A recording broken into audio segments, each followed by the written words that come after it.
Hello and welcome to another episode of Mortgage Video Mastermind, where we bring you professionals who share insight into the latest trends, tips, industry, technology, and services to help you create more videos to use in your mortgage business. So hello and welcome to another Wednesday, an episode of Mortgage Video Mastermind. My name is Ginger Bell. I have Scott Schang with me, and today we have a special guest, Mr. Mike Smith from Knoxville, Tennessee. So happy Wednesday, guys. Happy Wednesday. Good to see you. It's good to see you. So thanks for joining us. Mike, we love having people join us and share what they're doing on video. And I love your story. I had an opportunity to meet you just a few months ago. We met virtually as you were coming into the industry. And so we've had, some discussion about how to get into the, industry, how to leverage and things like that. And so, for you actually not only started new in the industry a few months ago, but you also recently moved to Knoxville, Tennessee from Connecticut. So two challenges here, getting started in the industry and new to the community. So tell me about that. As far as, what's your background, how you got into the industry, and, kind of what you're doing with video.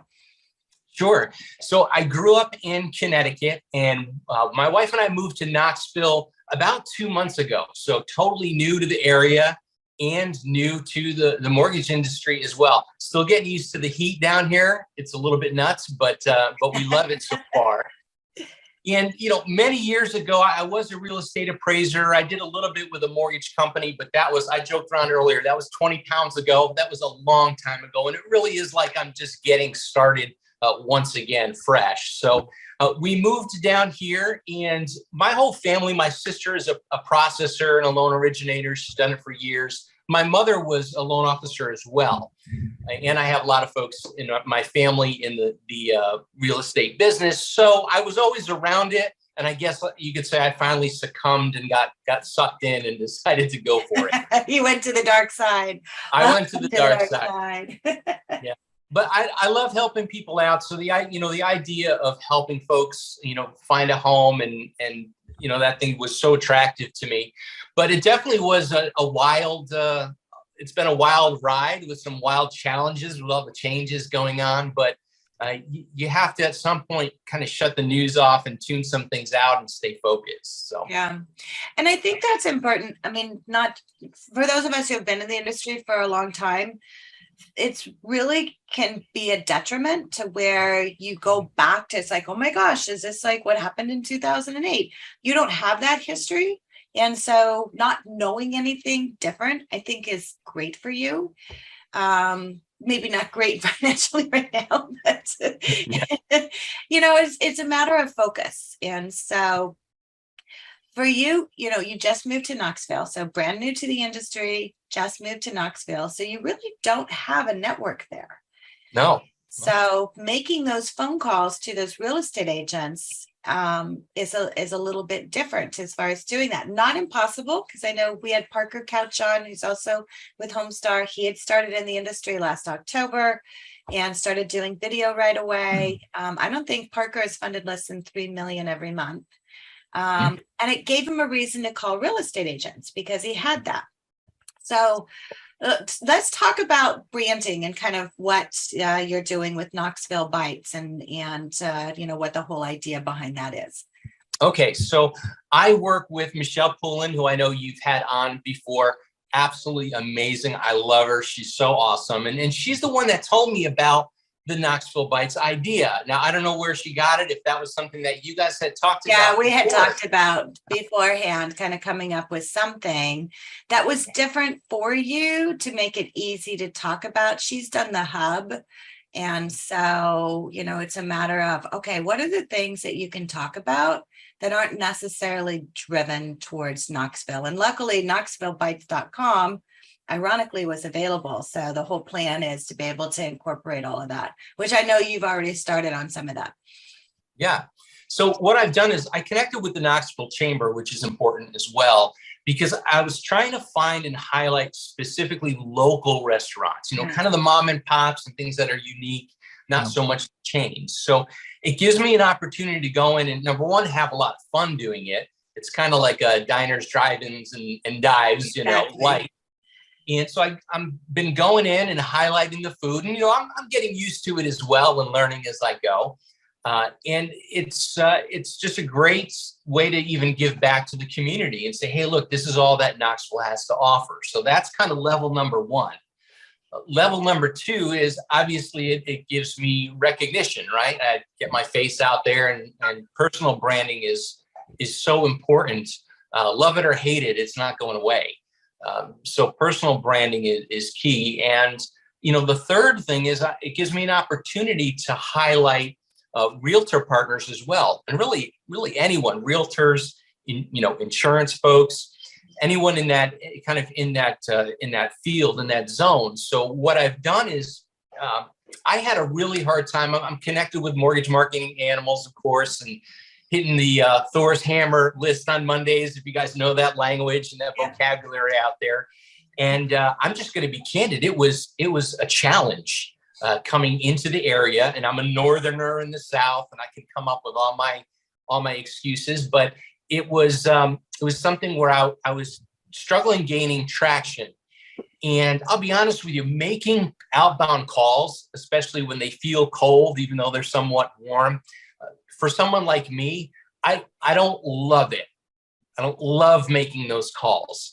And I'm not a big sports guy either. I'm not super competitive. So I figured any way I can get an unfair advantage, I'll take it. Right. So this kind of gives me an unfair advantage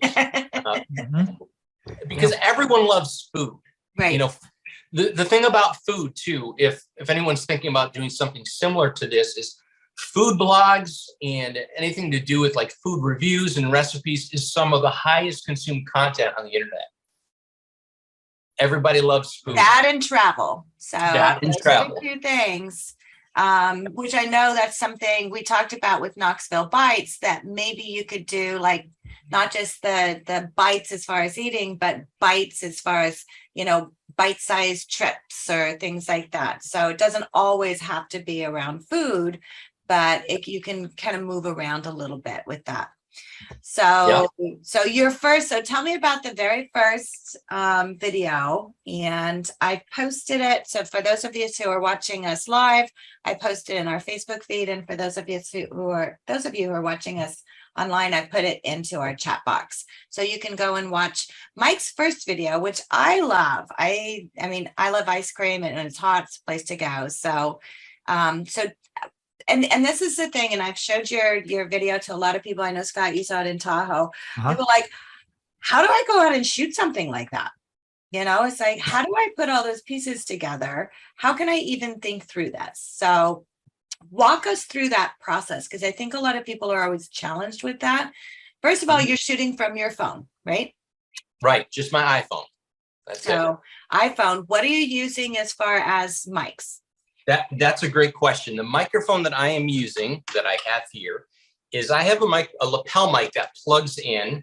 Is it the Rode? It's a Finch PXL.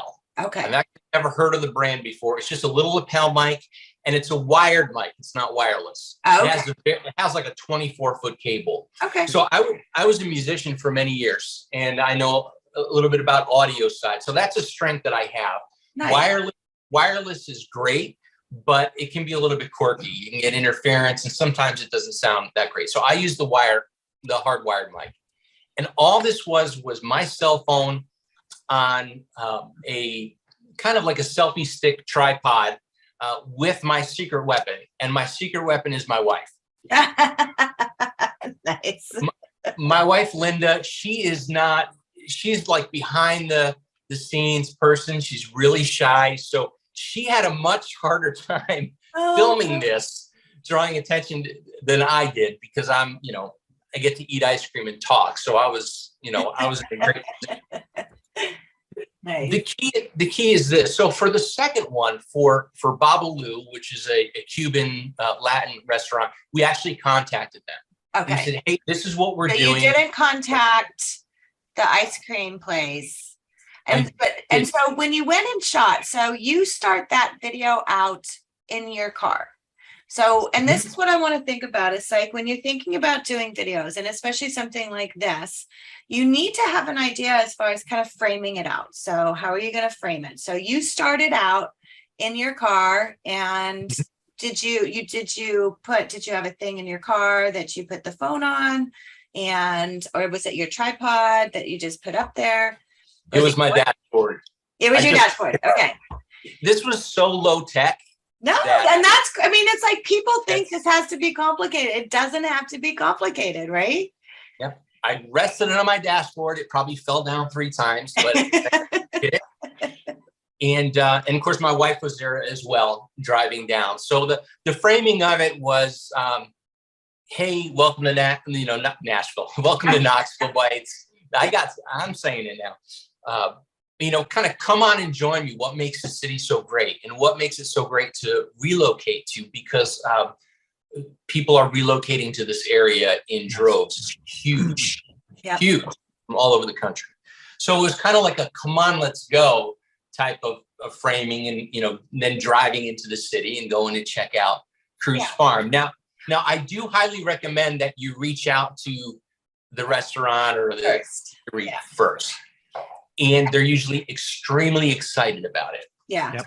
So so the other thing, and I'm always compliance person because I taught compliance for so many years, and I know I think I've sent you. If not, we need to make sure that they are signing a release, right? Right. So you had, I know, one interview on the ice cream, and I think you had one on the Bubbaloo's too. And correct. So you're getting them to sign that release so you can publish that. So I think that's important to remember. Make sure and do a CYA and get a release signed on it. Right. That's a great point.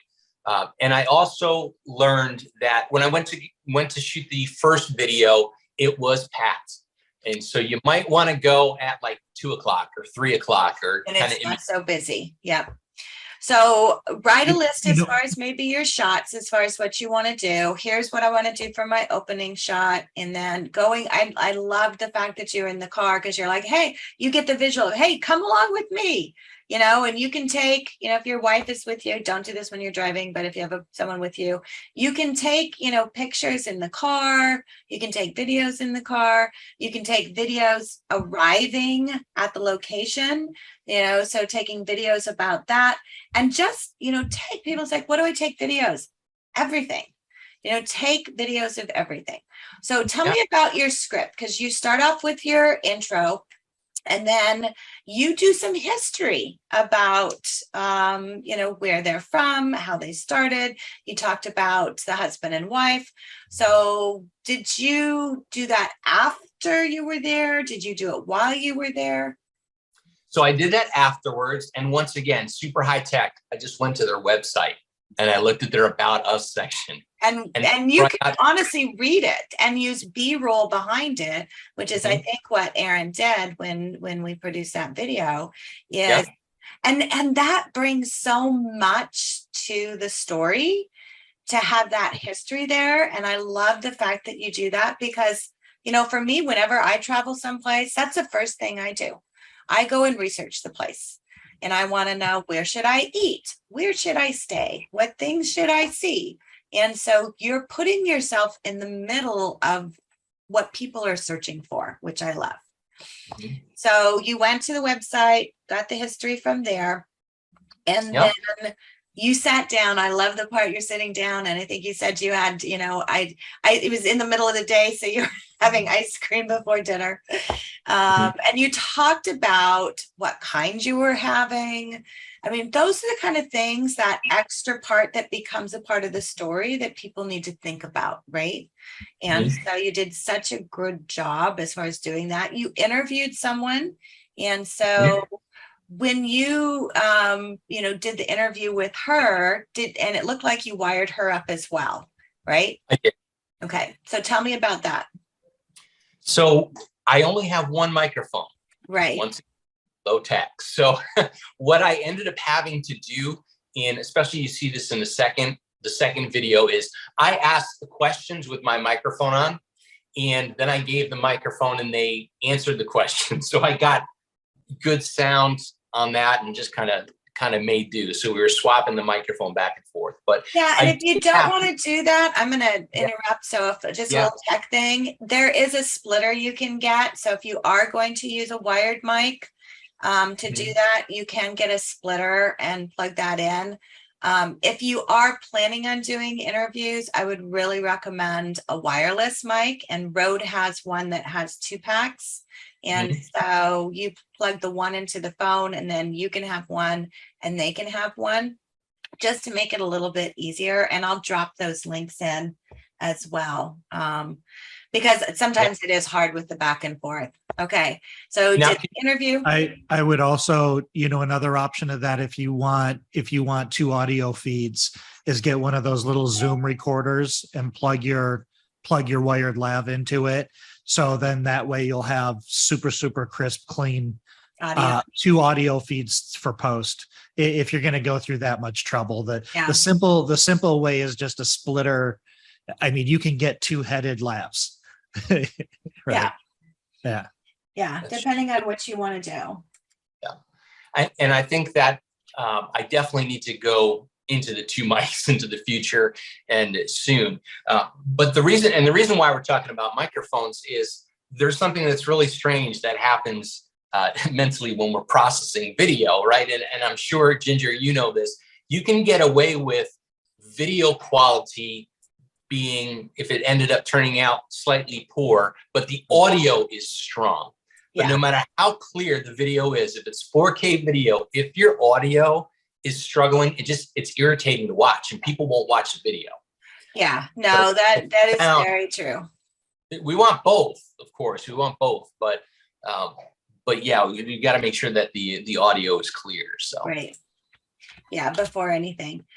So I love that. So you have all of these little video clips, and then, putting them together. Obviously, you're a client of ours, so we edit and produce it for you. But it's something, if, somebody says, hey, I want to do this on my own, there's definitely software you can use in order to do that. But I think you want to think about, and I know that's one of the things that our team does when we put your videos together, is using your story and your audio, taking the behind, and it doesn't even have to be that complicated. Like, if you don't want to get that technical into it, or you don't have somebody doing your post-production like what we do for you, you can just say, okay, I'm arriving, and now I've here, and here's the interview, and you can just put those 2 together as well. So post it onto YouTube, post it onto Facebook. Tell me about what kind of engagement you're getting. Okay, so if I could just backtrack a little bit. Oh, you can do whatever you want, Mike. Because something that you pointed out, which was so important, your team, I think it was Aaron, did such a fabulous job putting that together. And a B-roll, or basically like extra footage, I take my camera, and I'd encourage you just to shoot pretty much everything around. If there's, if you like the light, shoot the light, pan around a little bit, pan around on the street. Because that's all footage that can be kind of woven in to tell the story. And even if it's just raw, I mean, gosh, I must have overloaded her with so many clips. So no, she loves it. And it's like, it's one of those things, anyone that's a video editor that produces any kind of video, we always love seeing more B-roll content, because it's always what we're lacking. And it makes a video very interesting to be able to have that. It keeps people engaged, and you'll see the quick changes and the quick clips on that. And that's what we want to be able to do. So I don't think you can ever take too much B-roll. No.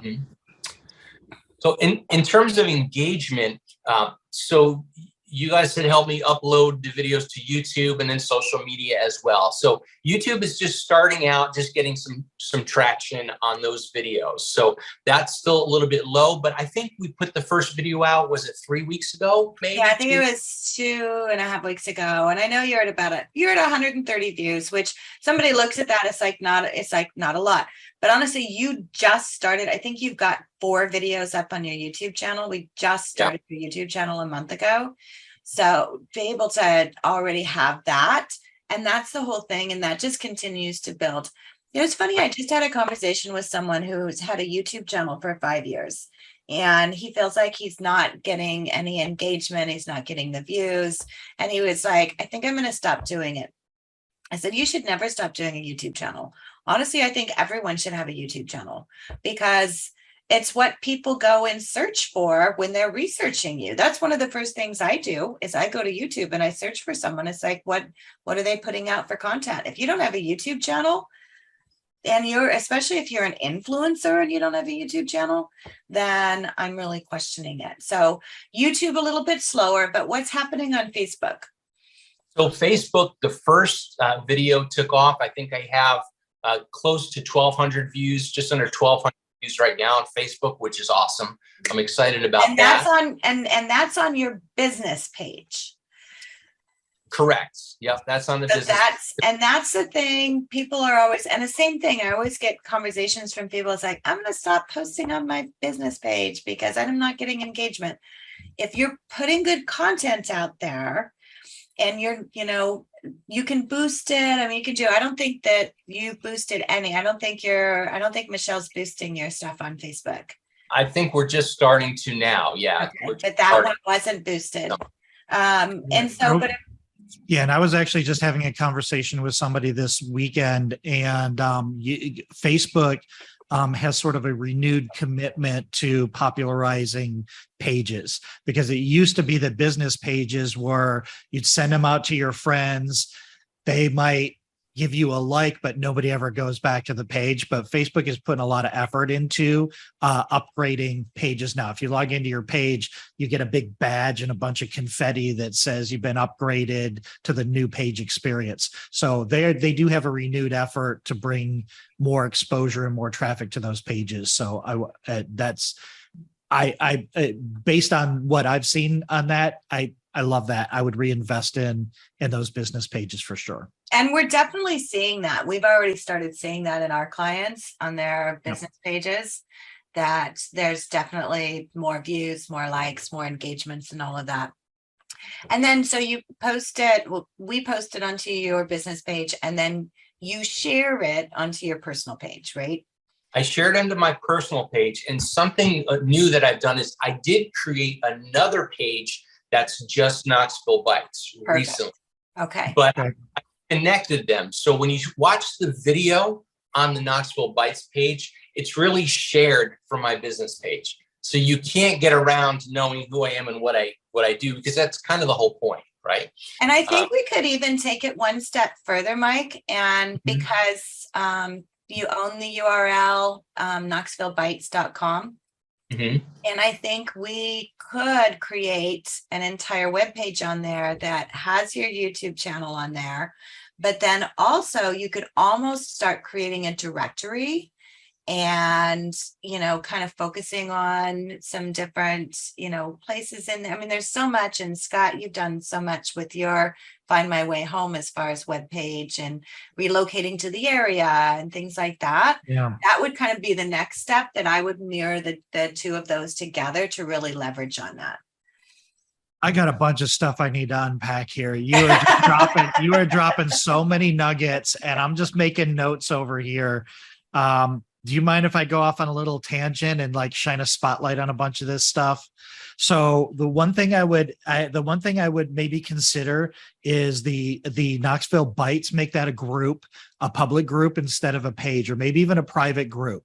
And you can actually run ads only to Knoxville on Facebook to get people there. Groups are still a very, very powerful strategy. There's no sales that go on there. It's a community. Sometimes people will just do community homeowners. So maybe look into that, because I think the engagement would be a lot better in the group. Then you'll have the group and the page. One of the things that you said, so this reminds me of our friend Julie Zemelis, who lived in California, and she moved to Hawaii. And so her and I had a conversation many years ago, and we talked about allowing people to move vicariously through her. So the fact that you are a mover, there's a lot of people moving to your area right now. And that entire premise of I'm a new person moving here, because what you're going to have is your main traffic is going to be people saying, what are the best places to move to in Tennessee? Because I know I want to get out of one of these coastal states or high cost states or whatever their reason for moving. And really making that a part of your narrative is, I am documenting, this is my first year in a new city. What do you do when you move to a new city? So I would really incorporate that into your message, into your dialogue, as I am a newbie. I think what that also does for your content, and you're naturally a really good communicator, and you just have such an amazing personality, and you can just tell you're a good and caring person. So you're almost like a kid in this amusement park for the first time. Like, that kind of comes across because you're discovering these things for the very first time. And when you're doing that under the premises again of, hey, I'm brand new to this city, I think there's a lot of value to that. Couple more things. The release with the businesses. One of the reasons you do that release is because you're letting them know that you're going to use this video for the purposes of promotion and advertising. So that kind of makes the business owners, oh, you're going to promote and advertise my business for me?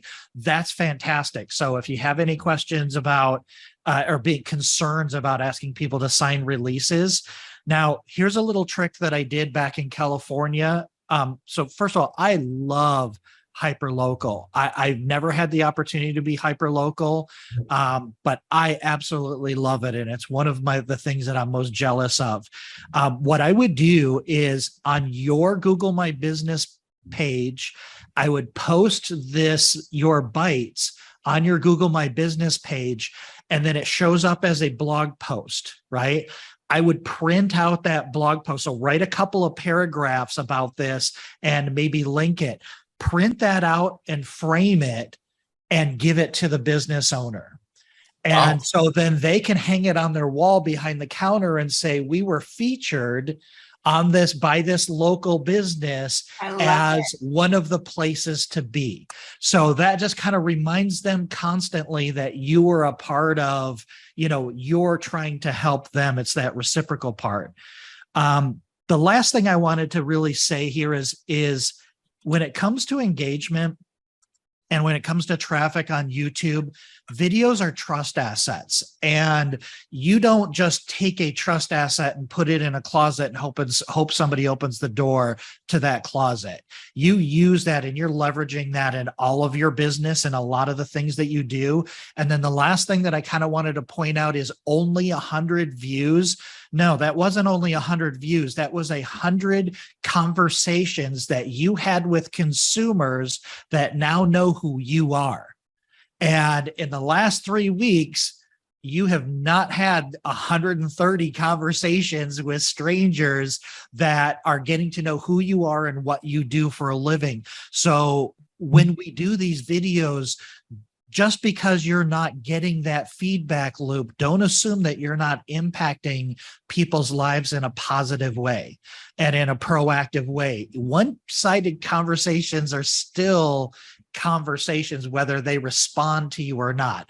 And that's one of the interesting things about video. While it's a one-to-many medium, it's a one-to-one experience. There's only one viewer watching that video at a time. And now they're like, wow, this Mike Smith guy is really, really interesting.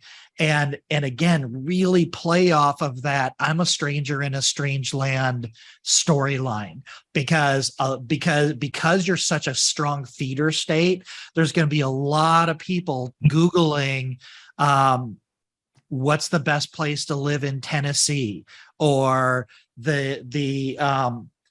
my first year in Knoxville, Tennessee. These kinds of titles are going to pop up and people are going to be super interested. I didn't mean to burn a bunch of time here, but Mike, I am so unbelievably impressed and just so thrilled about what you're doing. I think this is an amazing strategy.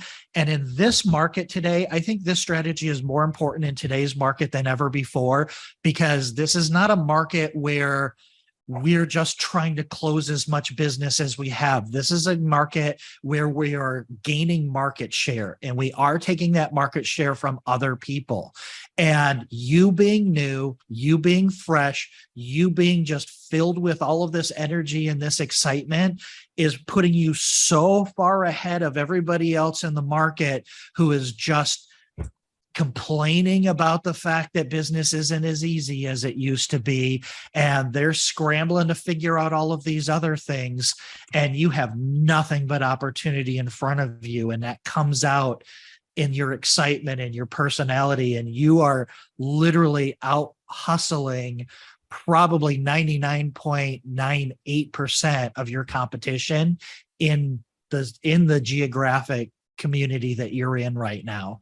So the only other ingredient is consistency, and I don't see that as a problem for you. Well, thanks so much for that encouragement and those tips too, because I didn't think about the releases and all that. It's very important to make sure you're doing everything right too. Something I want to touch on, which is really cool. I don't know how much time we have. Yeah, we're actually beyond.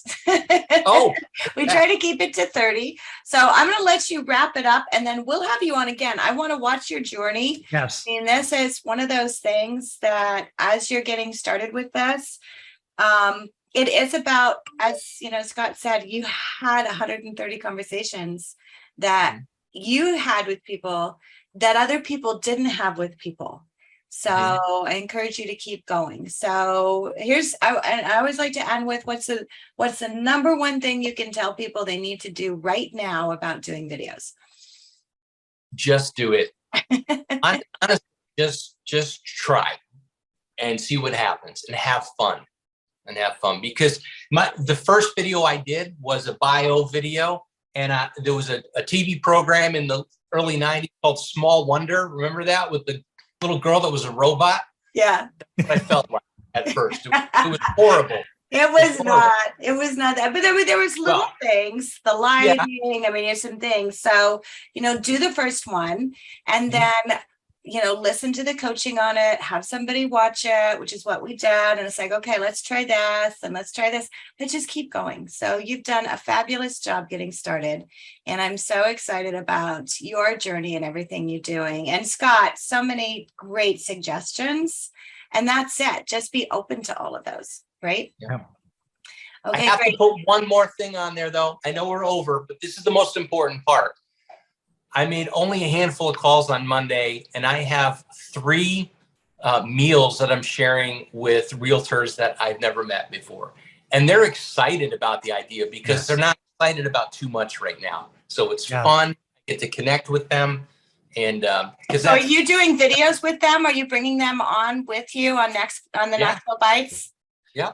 Well, that's such a great strategy. When you meet with those agents, explain to them what you're doing and say, I'd like you to come along with me. Show me your favorite restaurant, or show me your favorite small business that you think we should highlight on this thing.